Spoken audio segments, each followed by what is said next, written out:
how's it going, everybody? I'm the Diginerdster, and today we'll be continuing A Hand in the Darkness. Last time was a bit steamy, and I had to censor myself because there were people in my living room, but now I have the house to myself, so if anything happens, I get to use the dirty words. Yeah. Alright, okay. The next day was Monday, and Rick and I went to watch Monty's cricket practice at my suggestion.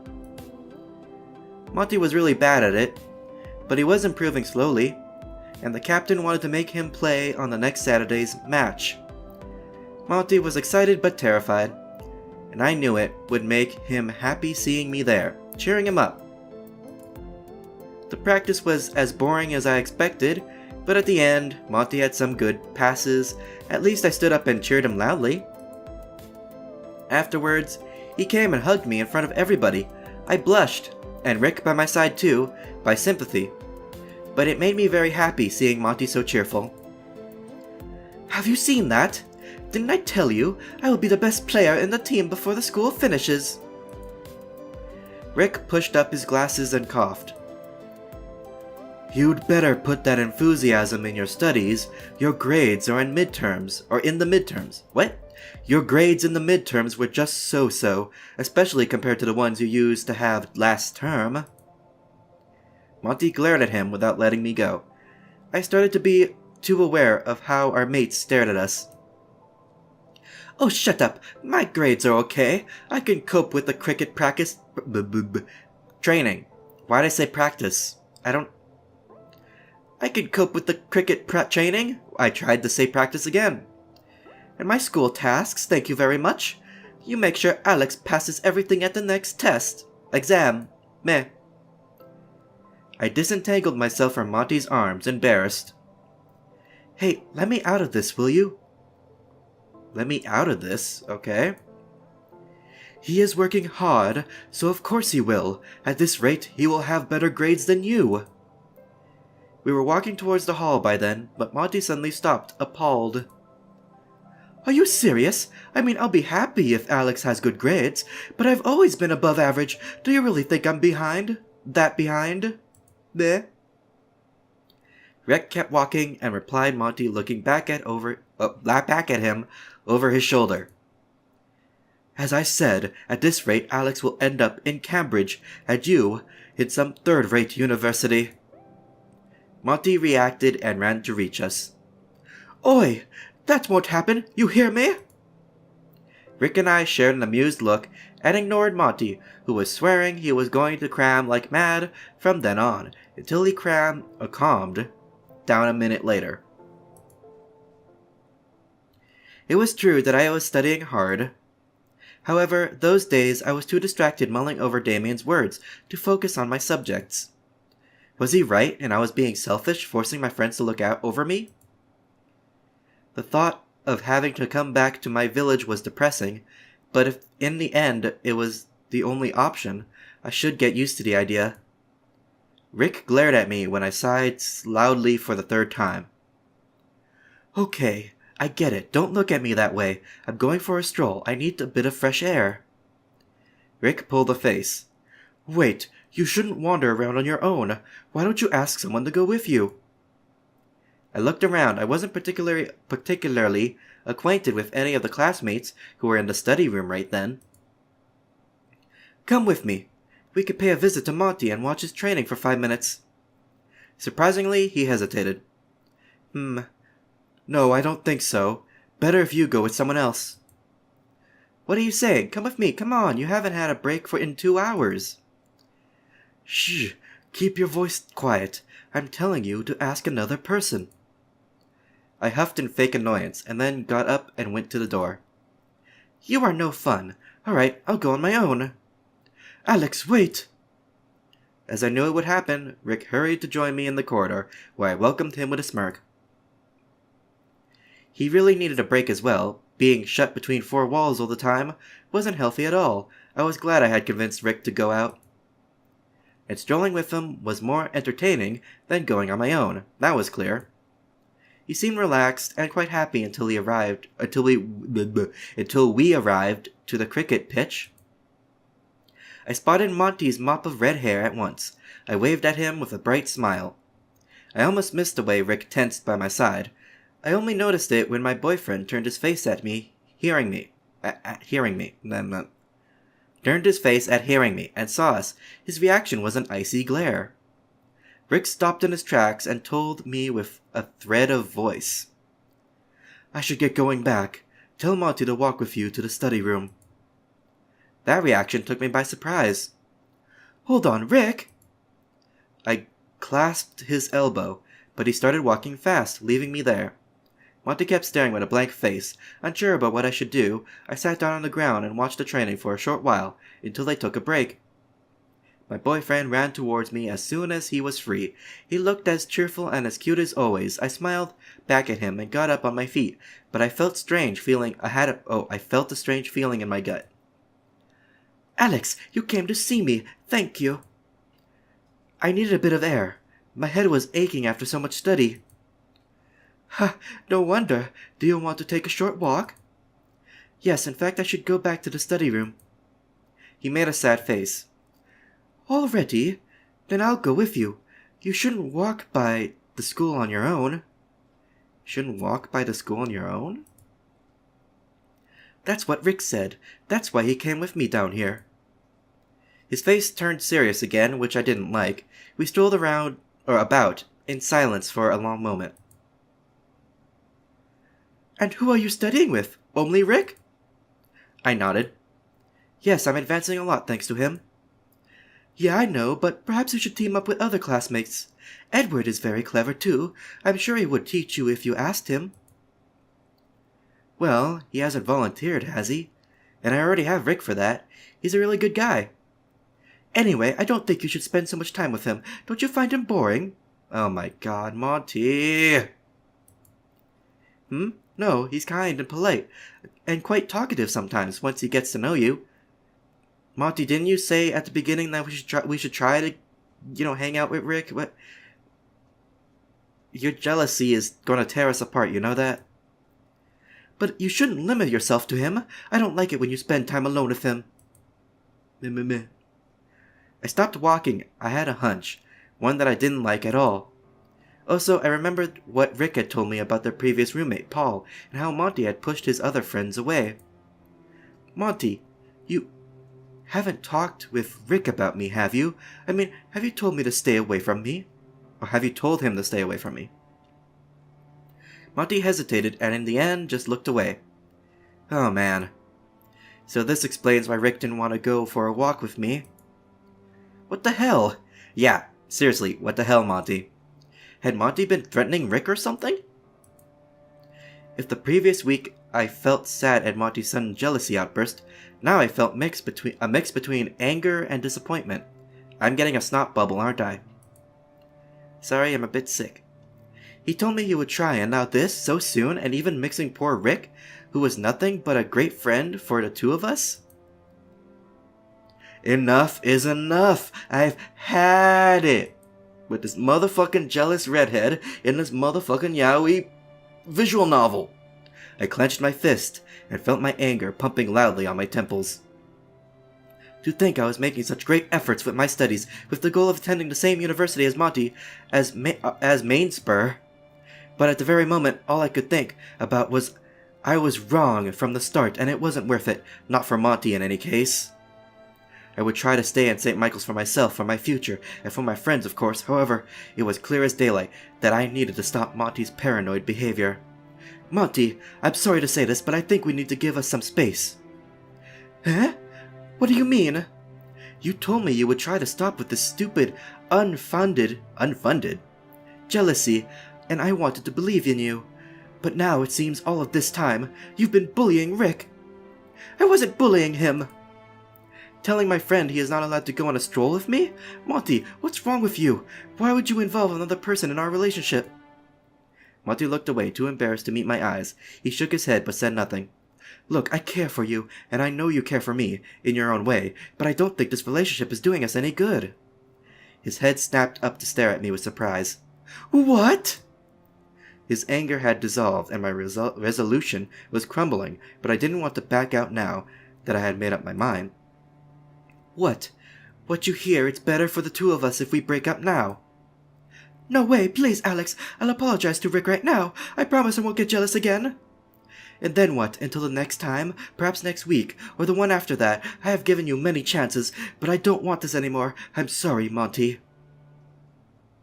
You go, Alex. This is surprisingly an unhealthy relationship. I ran away from him. We were already in front of the main door, so I crossed the hall and ran up the main stairs, not stopping until I reached our study room. Once there, I stood up by the door, breathless. I knew Monty wouldn't dare to chase me inside, where some of our classmates were working in silence. So right then, it was my refuge. I closed the door behind me without looking back. I couldn't even see Rick or where our table was through my tears. The next week, I regretted my decision more than 100 times. I couldn't take Monty off my mind. Every little insignificant moment we had shared during the last months. I felt a constant weight in the pit of my stomach, and a raw ache inside my chest. It wasn't exactly sadness or anger, no. It felt more like disappointment. As if something that was previously warming my heart and filling my soul, then suddenly snatched from me. Why'd I say smashed? Mr. White, if you would be so kind as to get back to Earth, perhaps you could answer question 3 of the exercise book, please. I realized I had been lost in reverie. Reverie? I have no idea. In the middle of class, I blushed and tried to find the exercise, dropping my pen and my textbook to the floor in the attempt.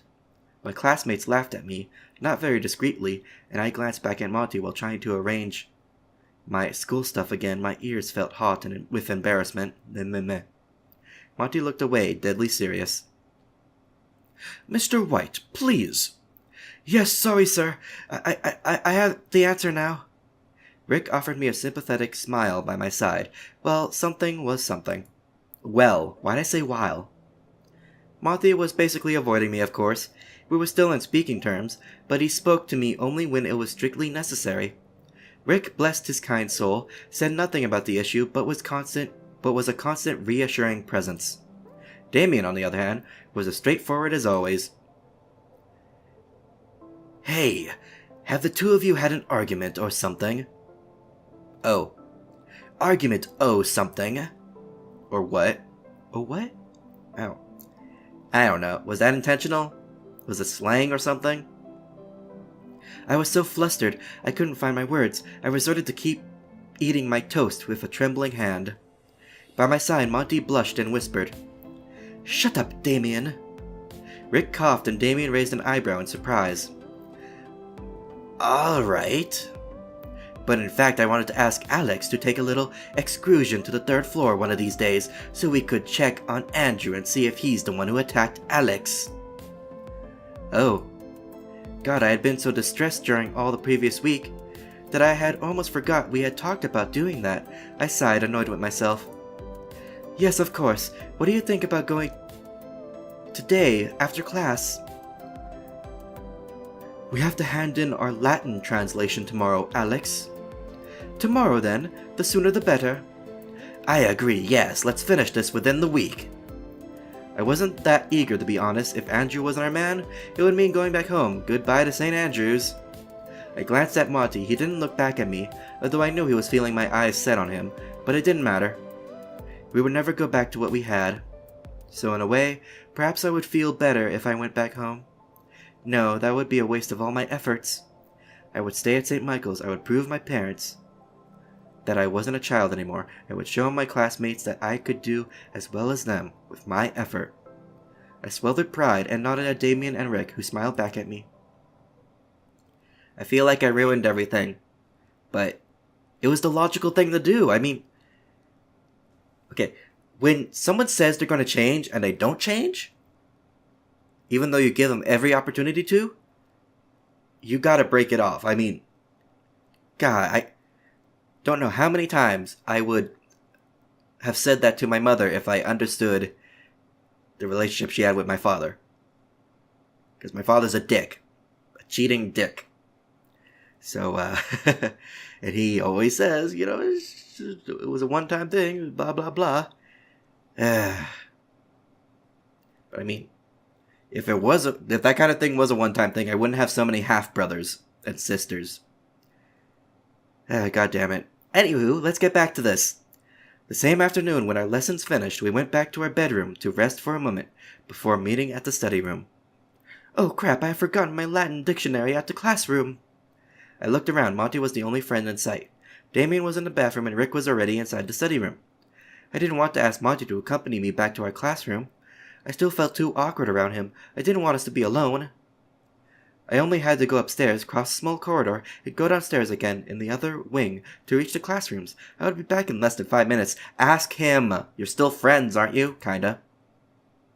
Besides, there were still students coming and going. It wasn't as if the corridors and stairs were empty.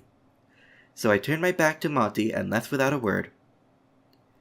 Alright, time to get attacked again, I bet. Okay, the second stairs were emptier than I had anticipated, but I looked around carefully all the time, not wanting to repeat that damned fall. Our corridor, though, was as lonely as a desert. Well, at least I saw in the semi-darkness that the classroom's doors were open, since they still had to be cleaned. I stepped inside, grabbed my dictionary, and went back to the corridor in less than 30 seconds. Proud of myself, I started walking towards the stairs again, until I felt 2 huge, callous hands gripping my neck from behind. My heart skipped a beat. That couldn't happen. Not again, not right then. Help! Please, help me! One of the hands wrapped around the lower side of my jaw and squeezed. I felt like coughing, but the man was applying too much force to even allow that. Great! We're in trouble, and we're gonna get this music that's kinda funky, and not really fitting. I turned, trying to shake him off. He wasn't wearing any mask, and although I couldn't see his features very well in the gloom, I was certain I had seen his face before. He was the man with the cuts in his hands, the one in the poker game, who was working on the roof with Andrew! His name eluded my mind right then, but that wasn't very important when the man was strangling me with all his might. I stepped on his foot, applying my whole weight, but his reaction was pushing me against the wall, hitting the back of my head against a hard surface. Why do people want to kill him? Because he's poor?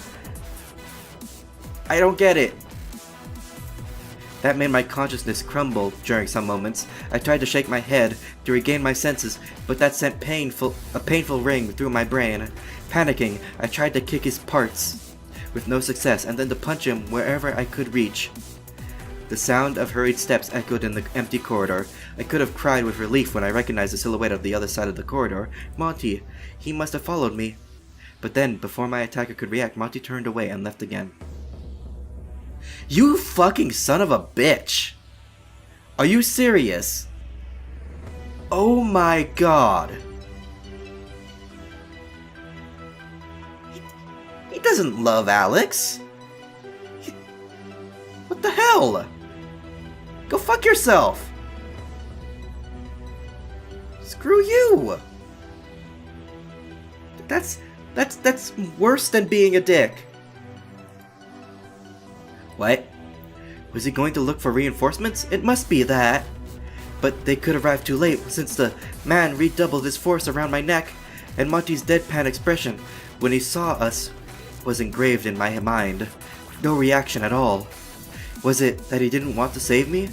I fought the man back again with all my might, while my tears were starting to blind me. That couldn't be true. Monty wouldn't do that, right? Well, he just did. Did he hate me that much now? A sudden push made me trip over my feet and fall to the ground with the grace of a potato sack, with the man's weight on top of me. Oomph! It was difficult to see what exactly was happening, but the struggling noise that came from above told me someone was trying to tear the man off my neck. Monty was back. Probably not him.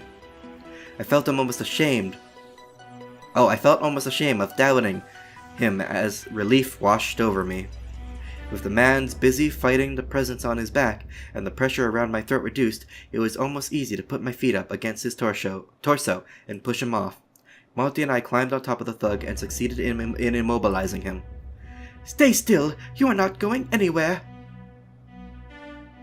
Okay, so he actually did came back. I thought it might have been Damien and we were just, seeing things. I coughed and regained my breath again while holding down the man. Monty slipped the tie around his neck and used the tie together. and used it to tie, there's no it there, okay, used to tie together the criminal's wrist. Give me yours too, I'll bind his feet so he can't escape you. You have some explanation to do. The man laughed bitterly while he constrained his movements completely. That won't happen, lad. No. Alex's father here is a lawyer, so you have messed with the wrong person. He grunted, pulling a face, and said no more. Monty and I shared a long look. My throat hurt, but I was able to breathe normally again. I reached for Monty's shoulder, but he moved away. Monty, thank you very much. My voice came out raspy, and my throat felt raw and dry, but I was alive, and that was the important thing. And it was all thanks to Monty yet again. He nodded, avoiding my eyes. We checked the bindings and stood up. You have saved my life again. You are welcome. You should go and fetch the head teacher and some footmen while I keep an eye on him, don't you think? Yes, of course. But before leaving, I hesitated for a moment. Monty? His eyes were lost in the shadows. You weren't going to save me, right? At first? It was only during the heartbeat. Sorry, I came back, didn't I? I opened my mouth, but I couldn't find anything to reply. I shook my head and left. The next days were hectic. The head teacher phoned my father, and they proceeded to shut themselves inside his office for hours. The police came and took the man, Martin, to the village, and some hours later he was carried to Lincoln, the nearest big town, where he was going to be prosecuted. The other 4 new servants were arrested as well? What? Although they never found that Mark boy who vanished from the school. The head teacher asked my friends and I to be discreet about what had happened to avoid ruining the school's reputation, and we rolled our eyes but agreed. Fuck that! Are you kidding me? This is a freaking crime! People are crazy. So apart from my parents, any family was notified of the events, and the police presence was explained with a fake pretext. My father in turn promised me he would take on everything related to my attacks. He was rather annoyed with my lack of communication, and couldn't understand why I hadn't told him before what was happening. Meh. When I tried to justify myself, he just shook his head and asked me to focus on my studies from then on, and forget that unfortunate issue. Unfortunate! You were almost killed. Oh, it's just a pain. He didn't allow me to attend the trial, but my mother and him visited me at school when I finished, before going back to our home village. My mother hugged me tightly, and her eyes were wet, and my father's mouth was a white, tight line. Mom, Dad, did the man talk? Do we know who's behind my attacks? My father chewed his pipe with a sour face. I'm sorry, Alex, but I think you are not ready to face that kind of information. Okay. What? My mother sobbed still louder. We were strolling through the front garden of the school. I promise we will tell you everything one day, just not now. That's stupid. But that's unfair. Why? My father's pained face made me bite my tongue. It's a rather unpleasant topic that will have to be discussed properly one day, and I swear we will have that conversation when you turn 18 and are more mature, for example. Age does not have anything to do with maturity. There are grown children who drink and whatnot, and drinking does not make you a grown child, but I mean,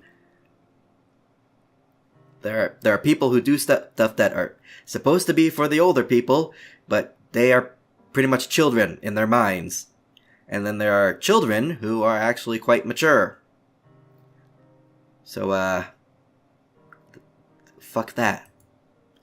But I'm not a kid anymore. I'm grown up and responsible, Dad. I've even had sex with another guy, but still.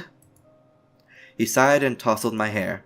I know, you have grown up too quickly, Alex, but you're not as mature as you think. You should have told us adults as soon as this started, and not put your life in line restlessly. And you know that? Okay. I looked aside, a bit embarrassed. Perhaps. So please forget this, and study hard for your exams, will you? Do it for your mother and me. I was being treated as a child. Defeated, I assured them I would study and make them proud of me. Of course. What else could I do? I still had goosebumps all over every time my eyes went to the part of the corridor where that man had almost murdered me. Where that man had me almost murdered. As time went by, Monty and I started to have a rather nice relationship again, made up more of a fellowship than a truly friendship, but it was okay. We still avoided being alone with each other. Now that there wasn't any threat against me, I don't need to be with someone at all times, so it was fine. I kept studying hard with Rick and occasionally hanging out with Damien and his mates. All in all, it was a great year, and I will always consider my time at St. Michael's a unique experience. I succeeded in entering Oxford, Rick went finally to Cambridge, and I never knew what university Monty attended in the end, but I met Damien sometimes, although we weren't close, and had a different circle of friends. Then, the only regret I still have, even after so many years, comes when I remember those barely 2 months with Monty. Once I stopped feeling heartbroken and disappointed, once the shock about Monty's reaction during the last attack faded away, I started to remember only the good things about him.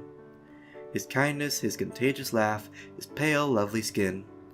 That afternoon at the school bathroom, and I kept daydreaming about the freckled 16-year-old boy and the relationship that could have been, but never was. Bad relationship end. So what are we supposed to do? Encourage his jealousy? I guess this is anime logic or something. I don't know. But I guess I'm gonna be leaving this here because this is the end of the game. Or my ending, at least. And I don't do the whole... I don't play through multiple endings, so, yeah. What do I have to say? I enjoyed it, you know. I like that it had the horror elements, or the thriller elements. I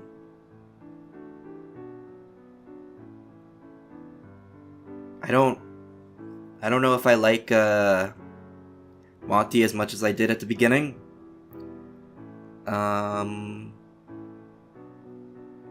What else? There seem to be multiple artists in this, like someone in charge of the CG scenes and another in charge of the character art. So it's kind of inconsistent, I guess. Although I like the tracks in the soundtrack, I don't think that they're always fitting. Just, you know, kind of too funky for, you know, almost being killed or something. Yeah. But overall, it was good. So, I'm gonna leave this here. Leave a like if you enjoyed, subscribe if you want to see more, and I'll see you in the next video. Bye-bye!